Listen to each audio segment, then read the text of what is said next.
اعوذ باللہ من الشیطان اللعین الرجیم بسم اللہ الرحمن الرحیم الحمد للہ رب العالمین والصلاة والسلام علی اشرف الانبیاء والمرسلین واہل بیتہ الطیبین الطاہرین المعصومین اما بعد۔ یہ سورہ قلم جس کو سورہ نون بھی کہا جاتا ہے، دونوں کے کہنے کی وجہ عنوانات اسی وجہ سے ہیں کہ ابتدائی میں نون والقلم کے الفاظ موجود ہیں۔ قلم یعنی پین، ہم سب جانتے ہیں کہ اس کا کیا مطلب ہے، کیونکہ اس کی قسم کھائی گئی ہے، لہٰذا اس سورہ کا نام یہ پڑ گیا۔ اچھا، اب اس کی 52 آیتیں ہیں، 52، لیکن بہت چھوٹی چھوٹی آیتیں ہیں، یعنی اگر آپ سائز کے اعتبار سے دیکھیں تو جس طرح سے دوسرے سورے ہیں تقریباً سورہ ملک جتنا ہی ہے، لیکن چونکہ اس کی آیتیں چھوٹی چھوٹی ہیں لہٰذا اس کا عدد بڑا ہو جاتا ہے، 52 آیتیں بن جاتی ہیں۔ مکی سورہ ہے، یعنی پیغمبر اکرم صلی اللہ علیہ وآلہ وسلم پر ہجرت سے پہلے نازل ہونے والے سوروں میں اس کا شمار ہوتا ہے۔ بسم اللہ الرحمن الرحیم، شروع اللہ کے نام سے، سہارا اللہ کے نام کا جو سب کو فیض پہنچانے والا بڑا مہربان ہے۔ وہی خدا کی رحمانیت، خدا کی رحمت عمومی جنرل مرسی، اور پھر اس کے بعد رحیمیت یعنی خدا کی اسپیسیفک مرسی جس کا بھرپور مظاہرہ میدان قیامت میں ہوگا۔ نون والقلم وما یسطرون، نون اور قلم کی قسم، وما یسطرون اور اس کی جسے لوگ لکھتے ہیں۔ اب ظاہر یہ قسم جب کھائی گئی ہے تو اس کے بعد کوئی جواب قسم بھی ہے جو آگے آ رہا ہے، مگر نون جو ہے یہ حروف مقطعات میں سے ہے، یہ واحد حرف ہے یہاں پر اور حروف مقطعات کے قبیلے سے ہے، اور پروردگار عالم نے حروف مقطعات کے ذریعے سے، جیسا کہ یہ پہلے بھی بات آ چکی ہے کہ ایک اس کی حکمت اور مصلحت یہی ہے کہ جو 11ویں امام کی حدیث کے اندر بیان ہوئی کہ پروردگار عالم نے مشرکین مکہ کو متوجہ کیا ہے کہ یہ کتاب، یہ قرآن انہی حروف سے مل کر بنایا گیا ہے کہ جو تمہاری روزمرہ کی بول چال میں استعمال ہوتے ہیں۔ تم بھی حروف کو جوڑتے ہو، لفظ بناتے ہو، لفظوں کو جوڑتے ہو، جملے بناتے ہو، جملوں کو جوڑتے ہو، پورا مضمون تیار کرتے ہو۔ اگر تم سمجھتے ہو کہ یہ کلام خدا کا نہیں ہے تو حروف وہی حروف ہیں، الفاظ وہی الفاظ ہیں، جملے وہی جملے ہیں، ویسے ہی جملے ہیں۔ تم بھی ان کو جوڑ جوڑ کر اس قرآن کے کسی ایک سورے کا جواب لے آؤ۔ اگر جواب لانے میں کامیاب ہو جاؤ گے تو ہم اسے خدا کا کلام کہنا چھوڑ دیں گے، اور جواب لانے میں تم ناکام ہو جاؤ تو تم اپنی ضد چھوڑ دو اور اسے خدا کا کلام مان کر پیغمبر اکرم صلی اللہ علیہ وآلہ وسلم کی رسالت کا کلمہ پڑھو۔ نون والقلم۔ اچھا، نون کے حوالے سے ایک بات اور بھی ہے کہ نون ایک نشان بنتا ہے کہ جس کے ذریعے سے مچھلی کو ڈپکٹ کیا جاتا ہے، اسی لیے ہم دیکھتے ہیں کہ پروردگار عالم نے سورہ یونس کے اندر حضرت یونس علیہ السلام کو ذنون بھی کہا ہے، وَظَنُّونِ ذَهَبَ مُغَاضِبًا فَظَنَّ أَن لَّن نَّقْدِرَ عَلَيْهِ فَنَادَىٰ فِي الظُّلُمَاتِ أَن لَّا إِلَٰهَ إِلَّا أَنتَ سُبْحَانَكَ إِنِّي كُنتُ مِنَ الظَّالِمِينَ۔ تو وہاں پر نون جو کہا گیا، ذنون جو کہا گیا، وہ ہے نا مچھلی والے۔ اور اسی طریقے سے اس سورے کے اندر بھی ہم دیکھتے ہیں کہ اختتام سے کچھ پہلے حضرت یونس علیہ السلام کا ذکر آئے گا، صاحب الحوت کہہ کر ان کو بیان کیا گیا ہے۔ حوت بھی مچھلی ہی کا ایک نام ہے، تو بہرحال یہ بھی ایک اشارہ بنتا ہے، لیکن وہ حکمت جو ہے وہ عام ذہنوں کو سیٹسفائی کرنے کے لیے بہت کافی ہے۔ باقی جو اس کے اندر راز اور رمز ہے وہ وارثان قرآن کے لیے ہے، اور اس کے لیے ہے کہ جس کے اوپر قرآن نازل ہوا، یعنی پیغمبر اکرم صلی اللہ علیہ وآلہ وسلم۔ والقلم، قلم کی قسم، وما یسطرون، اور اس کی قسم جسے لوگ لکھتے ہیں۔ اب آپ ذرا اندازہ کیجئے وہ معاشرہ کہ جس کے اندر 20 افراد سے زیادہ ایسے لوگ نہیں تھے کہ جن کو لکھنا اور پڑھنا آتا ہو، وہاں پر پروردگار عالم نے قلم کی قسم کھا کر اس بات کو سمجھایا ہے کہ اسلام کتنا علم کا، تعلم کا، تعلیم کا حامی ہے۔ پہلی جو وحی نازل ہوئی ہے اس کے اندر بھی پروردگار عالم نے قلم کا ذکر کیا ہے، علم الانسان بالقلم، کہ خدا نے قلم کے ذریعے سے تعلیم دی۔ اور قلم کا اتنا بڑا رول ہے کہ ہم جانتے ہیں کہ جب سے انسانوں نے لکھنا شروع کیا ہے، اس سے پہلے کا جو پیریڈ تھا وہ پری ہسٹورک یا ماقبل تاریخ کا زمانہ کہلاتا ہے، اور جب سے لوگوں نے لکھنا شروع کیا تو اس کے بعد ہسٹری بھی محفوظ ہوتی گئی، مختصر صحیح مگر بہرحال محفوظ ہوتی گئی، اور پھر اس کے بعد ایک پورا متمدن دنیا کا سلسلہ سامنے آتا چلا گیا، کتابوں کے اندر محفوظ ہوتا چلا گیا۔ تو بہرحال قلم کی اہمیت تو ہے، اور اسلام نے اس کو بہت زیادہ ہائی لائٹ بھی کیا ہے۔ اور پھر اس کے بعد پروردگار فرماتا ہے، اور اس کی قسم، یعنی صرف آلے کی قسم نہیں، آلے کا جو محصول ہے، جو اس سے حاصل ہو رہا ہے، جو اس کا فروٹ ہے، جو اس کا آؤٹ پٹ ہے،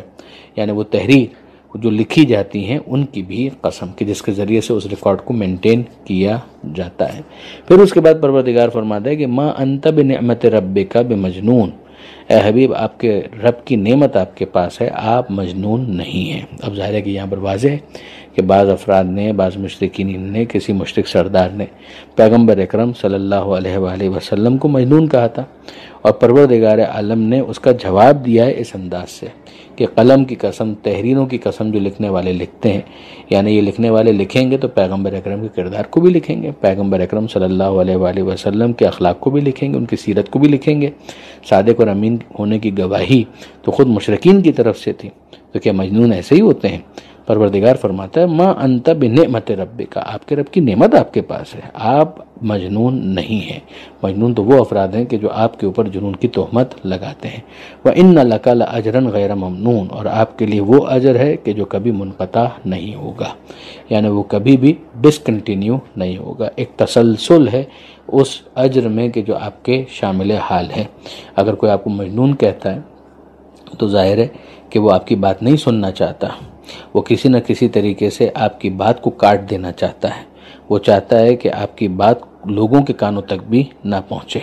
اب آپ نوٹ کیجئے اس کے اندر، یعنی ذہن انسانی ہے، مطالعہ کرے اور سیرت رسول دیکھے تو بے شک کسی مشرک سردار نے کہا ہوگا، لیکن اب اس کے ذریعے سے پروردگار عالم نے قیامت تک کے لیے ان افراد کی بھی سرزنش کی ہے اور گرفت کی ہے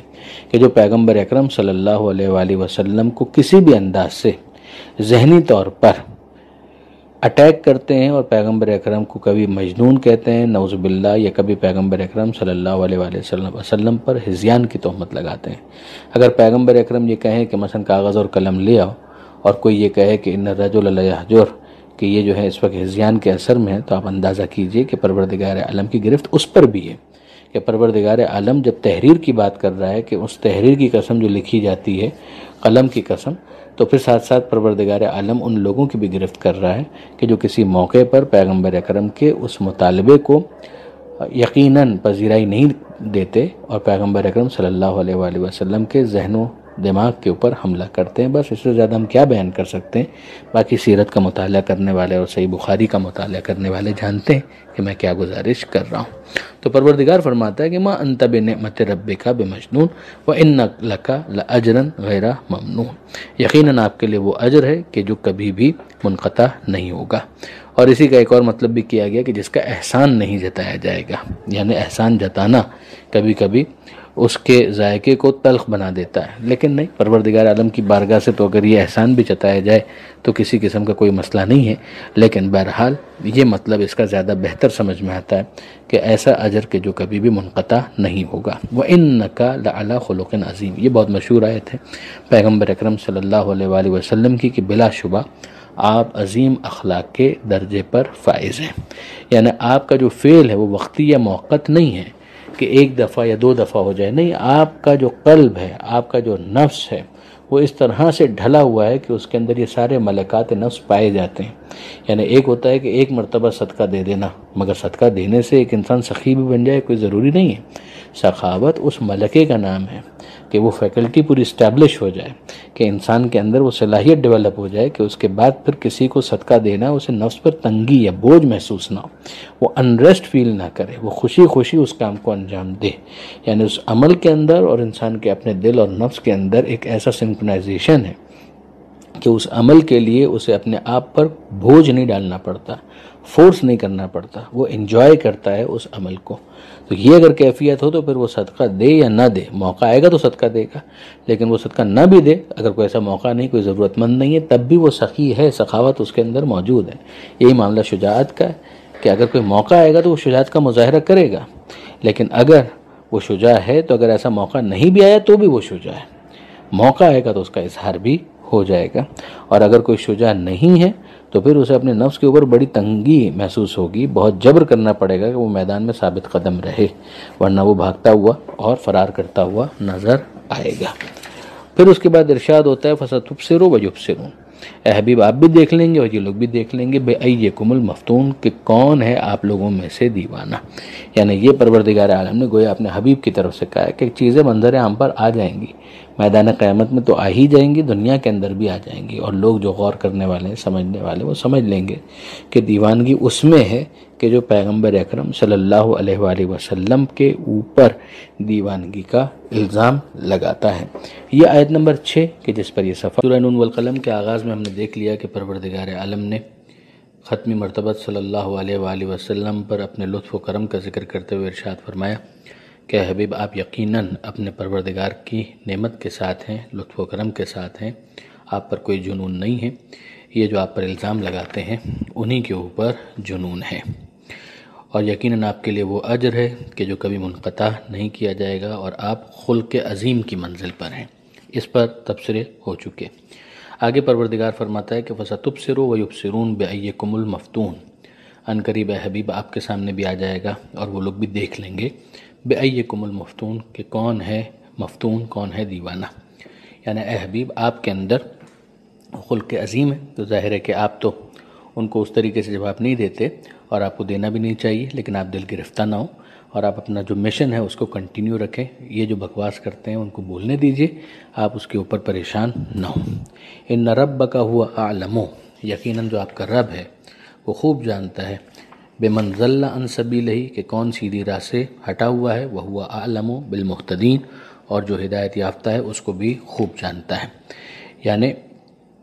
پروردگار عالم کو سب کا معاملہ معلوم ہے۔ فلا تطع المکذبین، اب اس کے بعد جو آیتیں ہیں یہ واقعاً بہت سخت آیتیں ہیں، یعنی میں تو یوں سمجھتا ہوں کہ گویا ایک طالب علم کی حیثیت سے میں یوں سمجھتا ہوں کہ پروردگار عالم یہ کہنا چاہ رہا ہے کہ حبیب آپ تو یقیناً ان کو اس انداز سے جواب نہیں دیتے، یہ آپ کا اخلاق ہے، مگر اب آپ کے بہاف پر ہم دفاع کریں گے اور ہم ان کو جواب دیں گے، اور ساتھ ہی ساتھ پیغمبر اکرم صلی اللہ علیہ وآلہ وسلم کو بھی پیغام دیا جا رہا ہے کہ آپ ان کی طرف بالکل بھی توجہ نہ کریں، یہ آپ کو اپنی طرف راغب کرنے کی بھی کوشش کریں گے، ظاہر راغب کرنے کا ایک انداز یہی ہوتا ہے کہ پروپیگنڈا کیا جائے، دھمکیاں دی جائیں، مقصد یہ ہوتا ہے کہ جو حق کی طرف بلانے والا ہے وہ اس کے اوپر کمپرومائز کرے۔ تو پیغمبر اکرم صلی اللہ علیہ وآلہ وسلم کی شخصیت اتنی اعلیٰ ہے کہ پیغمبر اکرم خدا کی طرف سے مقرر کردہ ہیں، تو ظاہر کہاں امکان ہے، تو اس کے لیے جو پروردگار کی اپنے محبوب سے گفتگو ہے اس کو یہاں پر درج کیا جا رہا ہے، اور ساتھ ہی ساتھ یہ بھی بتایا جا رہا ہے کہ جو آپ پر اس طرح کے جملے کستے ہیں یا آپ کی راہ میں رکاوٹ بنتے ہیں ان کا اخلاق اور ان کا کردار کیا ہے۔ فلا تطع المکذبین، تو اے حبیب آپ مکذبین یعنی جھٹلانے والوں کی اطاعت نہ کریں، ان کا کہنا نہ مانیے، ٹھیک ہے، وہ اپنے حربے آزماتے رہیں گے، مگر ان کا یہ کردار ہے کہ ان کی پہلی صفت یہ ہے کہ وہ جھٹلانے والے ہیں، محض جھٹلانے والے ہیں، کوئی دلیل نہیں ہے، کوئی منطق نہیں ہے۔ ایسا ہوتا ہے کہ کوئی اعتراض اچھا سلجھا ہوا وہ لے کر آتے تو جواب دینے میں بھی مزہ آتا ہے، مگر پیغمبر اکرم کا کردار اتنا بلند ہے کہ یہ سارے مشرکین حضور کو صادق کہا کرتے تھے، پھر اس روشن کردار کے ہوتے ہوئے اگر کوئی تکذیب کرے تو اس سے اندازہ ہو سکتا ہے کہ اس کا معاشرے کے اندر کیا کریکٹر ہے۔ وَدُّوا لَوْ تُدْهِنُوا فَيُدْهِنُونَ، یہ لوگ تو یہ چاہتے ہیں کہ آپ رو رعایت سے کام لیں تو یہ بھی آپ کی طرف جھک جائیں، جیسے کہ باطل کمپرومائز کرنے کے لیے تیار ہوتا ہے، باطل دوئی پسند ہے، حق لا شریک ہے، ظاہر ہے کہ اسے کسی چیز پر کمپرومائز کرنے میں کیا پرابلم ہو سکتی ہے، اس لیے کہ باطل کسی اصولی جذبے کے تحت تو کام کر ہی نہیں رہا، اس کا کوئی نظریاتی ایشو تو ہے ہی نہیں، تو وہ تو یہ چاہتے ہیں کہ ٹھیک ہے اگر آپ تھوڑا سا جھک جائیں تو یہ بھی جھک جائیں، تو وہ مختلف قسم کے آفرز لے کر آ رہے تھے، ظاہر ہے کہ فکر ہر کس بقدر ہمت اوس،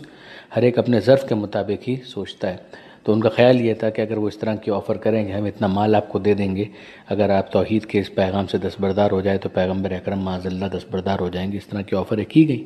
اور اسی طرح سے یہ کہا گیا کہ مثلاً بعض دن مقرر کر لیتے ہیں کہ جس میں ہم آپ کے خدا کی عبادت کرتے ہیں اور بعض دن آپ ہمارے خدا کی عبادت کریں، تو یہ سارے وہ اتنے سارے جب بتوں کی عبادت کر رہے ہیں تو ایک اور خدا کو ماننے میں انہیں کیا پرابلم ہو سکتا ہے، تو وہ تو اس طرح کی آفر کریں گے، مگر جو پیغام حق پر مبنی ہے وہ تو ہے لا الہ الا اللہ، کہ صرف ایک اور ایک ہی خدا کی عبادت ہوگی، ایسا نہیں ہے کہ ان خداؤں کے ساتھ ایک اور خدا کی عبادت ہوگی، صرف اور صرف ایک خدا کی عبادت ہوگی، لا الہ کہہ کر معبودان باطل کی نفی پہلے ہے۔ وَلَا تُطِعْ كُلَّ حَلَّافٍ مَّہِین، اور حبیب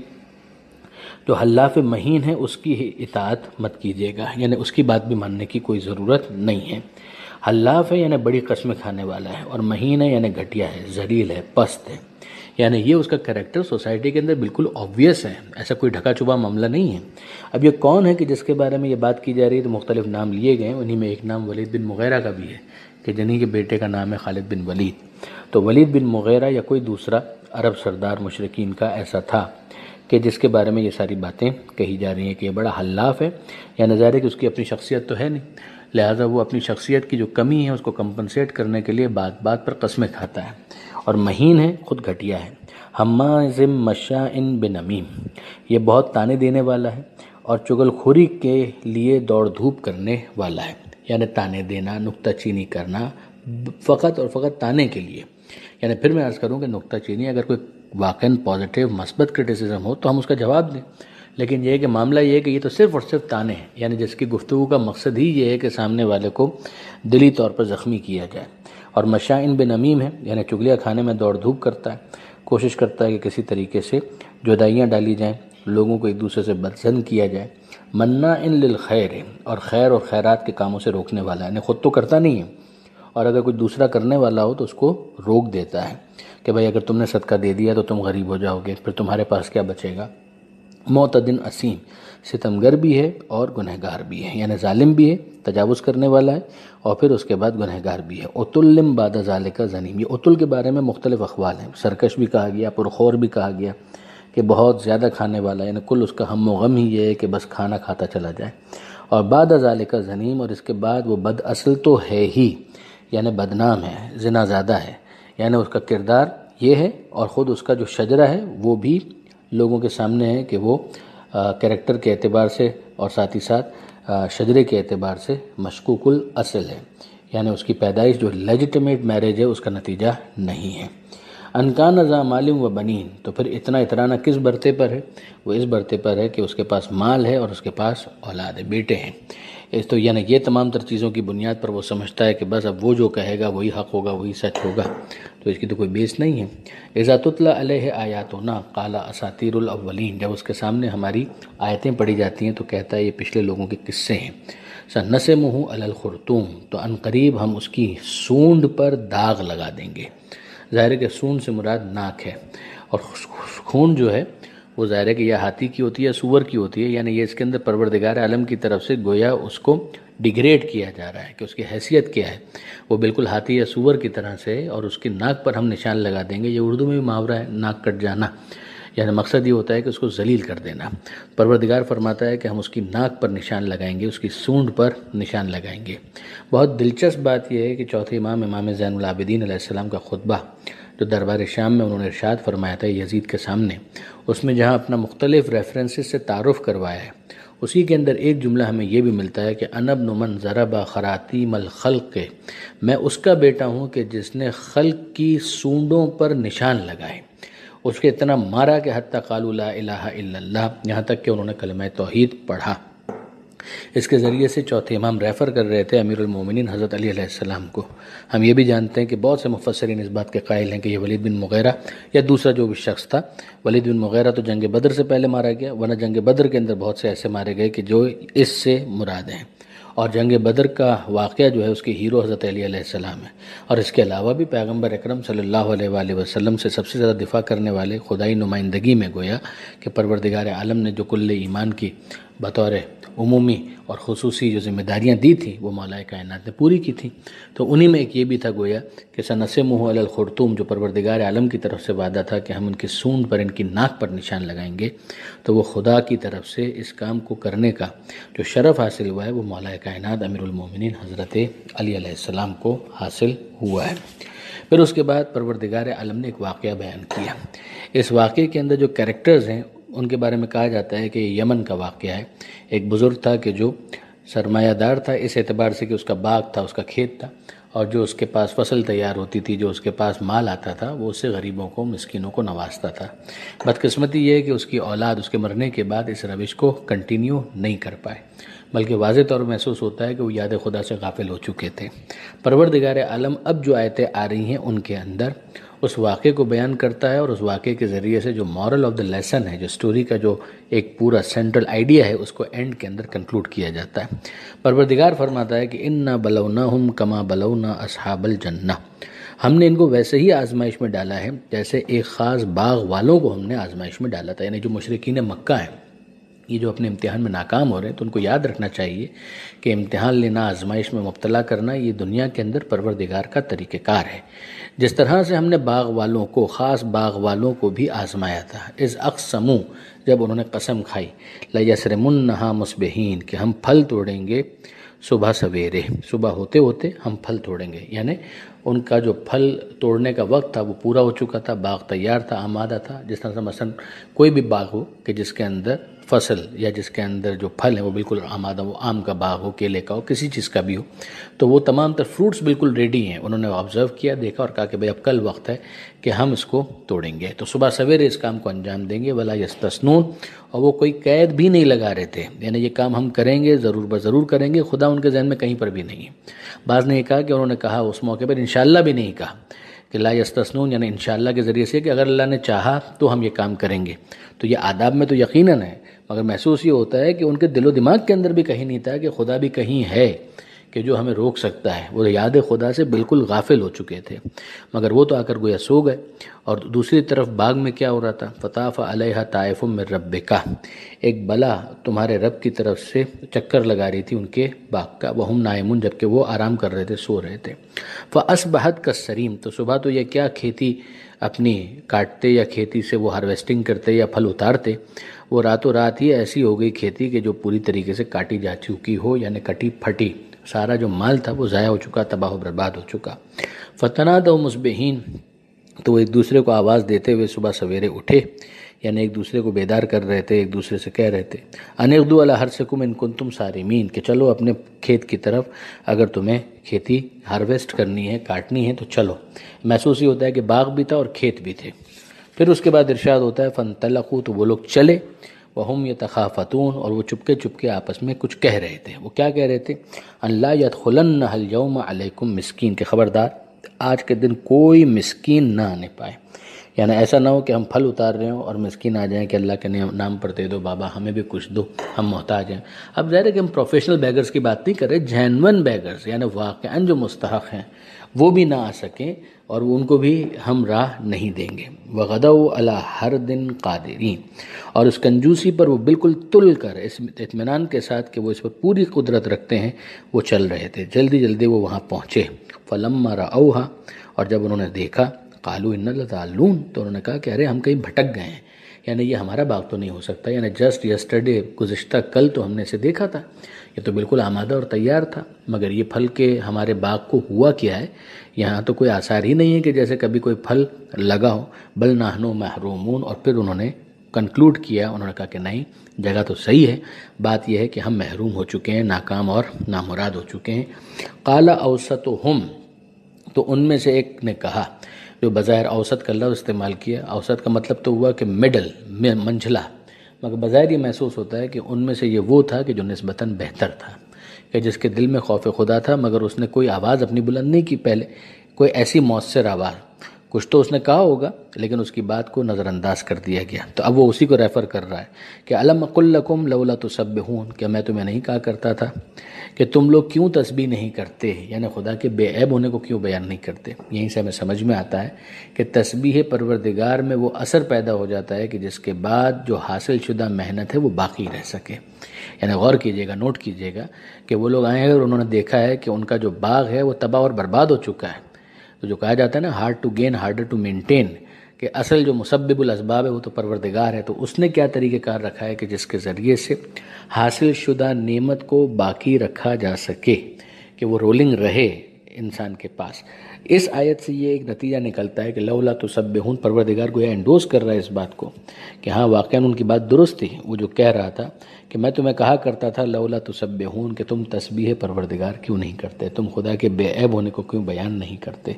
قالوا سبحان ربنا انا كنا ظالمین، تو انہوں نے کہا کہ یقیناً ہمارا رب بے عیب ہے اور ہم ہی ظلم کرنے والے تھے، یعنی غلطی ہماری تھی۔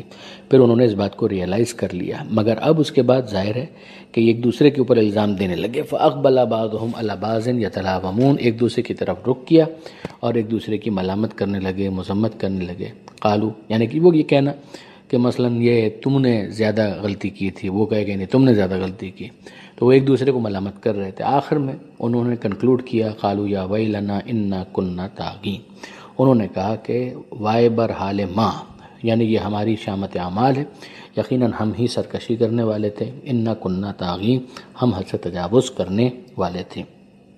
اب ظاہر ہے کہ صفحہ تو یہاں مکمل ہو جاتا ہے، مگر بہرحال اس بات کو مکمل کر لیں آگے کی 2-3 آیتیں اور، کہ پروردگار فرماتا ہے کہ انہوں نے مزید کیا کہا کہ عسیٰ ربنا ان یبدلنا خیرا منہا، ہم امید کرتے ہیں کہ ہمارا رب ہمیں اس سے بہتر عطا کرے گا۔ اس جملے سے اندازہ ہوتا ہے کہ انہوں نے توبہ کر لی۔ انا الی ربنا راغبون، ہم اپنے رب کی طرف رغبت کرتے ہیں، یعنی پروردگار سے امید کرتے ہیں۔ کذالک العذاب، یہ ہے مورل آف دا اسٹوری،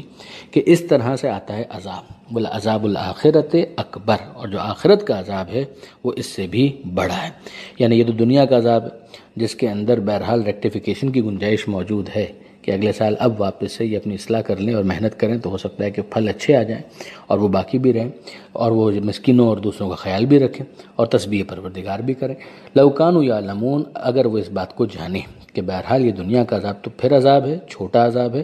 آخرت کا عذاب تو پھر بہت بڑا ہے جس میں ریکٹیفیکیشن کی بھی گنجائش نہیں ہے، کاش یہ اس بات کو جانتے۔ پروردگار عالم سے دعا ہے قرآن پڑھنے، سمجھنے اور عمل کرنے کی توفیق عطا فرما، اور وارث قرآن امام زمانہ کے ظہور میں تعجیل فرما۔ وآخر دعوانا ان الحمد للہ رب العالمین، والسلام علیکم ورحمۃ اللہ وبرکاتہ۔